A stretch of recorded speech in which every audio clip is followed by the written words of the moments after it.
নেপালকে হারিয়ে টি-টোয়েন্টি বিশ্বকাপের সুপার এইটে জায়গা নিশ্চিত করল দুইবারের বিশ্ব চ্যাম্পিয়ন ওয়েস্ট ইন্ডিজ। ৩ ম্যাচে ৩ জয়ে ৬ পয়েন্ট নিয়ে গ্রুপের শীর্ষে থেকে সুপার এইটে গেল ক্যারিবিয়ানরা। অন্যদিকে জেসন হোল্ডারের বোলিং তোপে খাবি খাওয়া নেপাল টানা ৩ ম্যাচ হেরে ছিটকে পড়ল গ্রুপ পর্ব থেকেই। বিশ্বকাপের আগে বহুল আশা জাগিয়েও যেন ব্যর্থ এই দলটা। নেপালের বিশ্বকাপ থেকে বিদায় এবং ক্যারিবিয়ানদের সুপার এইটে যাওয়া নিয়ে বাকিটা জানবো রিপোর্ট।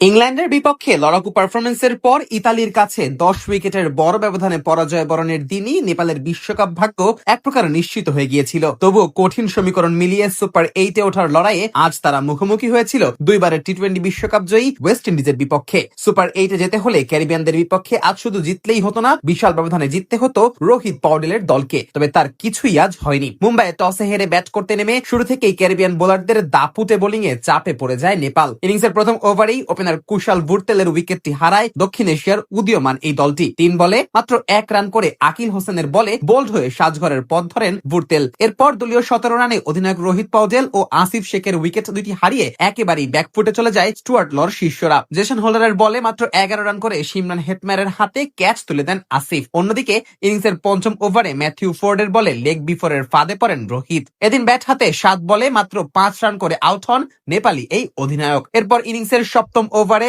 ৮ বলে মাত্র ২ রান করে আউট হন আরিফ শেখ। ফলে ২৩ রানে ৪ উইকেট হারিয়ে খাদের কিনারায় পৌঁছে যায় নেপাল দল। দলীয় ৪৬ রানে লোকেশ বাম ও ৭৩ রানে গুলশান ঝা সাজঘরে ফিরলে নেপালের আকাশে দেখা যায় কালো মেঘের ঘন ঘটা। তবে সেসব সংশয় দূর করে দিয়ে সপ্তম উইকেটে দুর্দান্ত এক জুটি করেন দীপেন্দ্র সিং আইরি ও সোমপাল কামি। মাত্র ২৬ বলে ৫৪ রানের এই জুটিতেই সম্মানজনক স্কোর দাঁড় করায় নেপালি ব্যাটাররা। ইনিংসের শেষ ওভারে ৪৭ বলে ৫৮ রান করা দীপেন্দ্র যখন আউট হন ততক্ষণে নেপাল দল ম্যাচে অনেকটাই সম্মানজনক অবস্থানে পৌঁছে যায়। শেষ পর্যন্ত সোমপাল কামি ১৫ বলে ২৬ রানে অপরাজিত থাকলে নেপালের ইনিংস গিয়ে থামে ৮ উইকেট হারিয়ে ১৩৩ রানে। ক্যারিবিয়ানদের পক্ষে এদিন একাই জেসন হোল্ডার শিকার করেন ২৭ রানে ৪ উইকেট, আর Akeal Hosein, Matthew Forde, Roston Chase ও শামার জোসেফ নেন একটি করে উইকেট।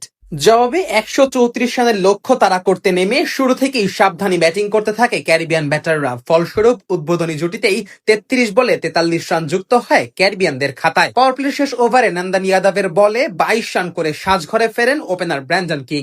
এরপর অবশ্য আর পিছনে ফিরে তাকাতে হয়নি ক্যারিবিয়ানদের। সিমরান হেটমায়ারকে সাথে নিয়ে দ্বিতীয় উইকেট জুটিতে ক্যারিবিয়ানদের জয়ের খুব কাছাকাছি নিয়ে যান অধিনায়ক শাই হোপ। পুল, হুক আর লফটেড শটে একের পর এক ৪ ছক্কা হাঁকিয়ে আস্কিং রান রেটও বেশ নিয়ন্ত্রণেই রাখেন হেটমায়ার। আরেক প্রান্ত আগলে রাখেন অধিনায়ক শাই হোপ। এই দুজনের জুটিতে ভর করেই শেষ পর্যন্ত ম্যাচ জয় নিশ্চিত হয় ক্যারিবিয়ানদের। ৩ ম্যাচে ৩ জয়ে ৬ পয়েন্ট নিয়ে সবার আগে গ্রুপ সি থেকে সুপার এইটের টিকিট নিশ্চিত করলো ক্যারিবিয়ানরা। অন্যদিকে ৩ ম্যাচের ৩টিতেই হেরে গ্রুপ পর্ব থেকেই বিদায়টা নিশ্চিত হলো নেপালের।